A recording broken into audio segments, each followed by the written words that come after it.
এক রাজ্যে রাজা নিঃসন্তান, তার কোনো ছেলে মেয়ে হয়নি। অনেক কবিরাজ, অনেক বৈদ্য দেখিয়েও তার কোনো সন্তান হলো না। এক কবিরাজ এসে তাকে বললেন, রাজামশাই আপনার সন্তান হবে, আপনাকে একটি কাজ করতে হবে। বলল, কী কাজ? বলল, একটি ছোট শিশুকে বলি দিতে হবে। রাজার কথাই রাজ্যে শেষ কথা। রাজা গোটা রাজ্যে বলে দিলেন, যে আমাকে একটি শিশু দেবে বলি দেওয়ার জন্য, আমি তার বাড়ি স্বর্ণ মুদ্রায় ধন সম্পদে ভরিয়ে দেব। এই কথা শুনে এক পরিবার, এক মা বাবা তার একটি ছোট সন্তানকে নিয়ে আসলো রাজাকে দেওয়ার জন্য, বলি দেওয়ার জন্য। রাজা সেই বাচ্চাটাকে নিয়ে, শিশুটিকে নিয়ে বলি দেওয়ার জন্য পুরো আয়োজন তৈরি করলো এবং সে বাচ্চাটিকে জিজ্ঞেস করলো, দেখো তোমাকে বলি তো দেওয়াই হবে, যদি তোমার এই বলি দেওয়ার আগে, তোমার দেহ ত্যাগ করার আগে তোমার যদি শেষ কিছু ইচ্ছা থেকে থাকে তাহলে আমাকে তুমি বলতে পারো। আমি রাজা হয়ে তোমার কাছে শপথ করছি, তোমার সেই আশা আমি তোমাকে পূরণ করব।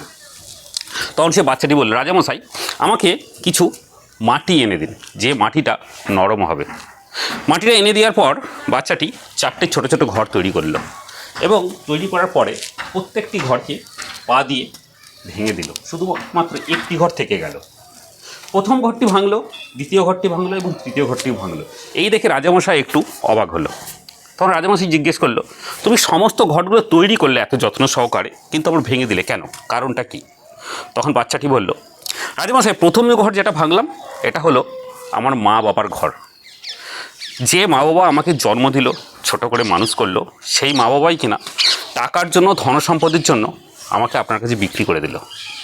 আর দ্বিতীয় ঘর যেটা ভাঙলাম এটা হলো আমার প্রতিবেশী এবং আমার আত্মীয় স্বজনদের, যারা এই আমার প্রতি অবিচার দেখেও মুখ বুঝে সব কিছু সহ্য করলো, এটা হলো তার ঘর।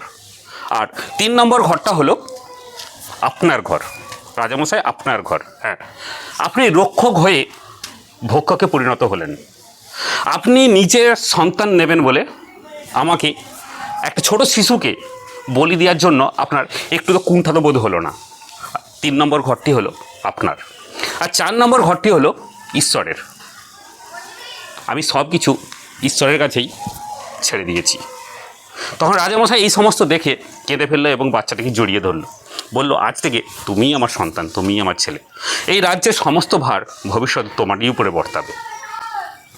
এই কাহিনীটির মূল উদ্দেশ্য হলো, এই সমাজ, আত্মীয় স্বজন সবাই নিজের নিজের স্বার্থের উপরে চলে, কেউ কারো অপরের কথা ভাবে না।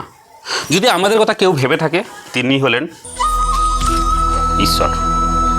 তাই মাথা নত যদি করতেই হয়, ওনার কাছে মাথা নত করা উচিত, আর কারোর কাছে নয়।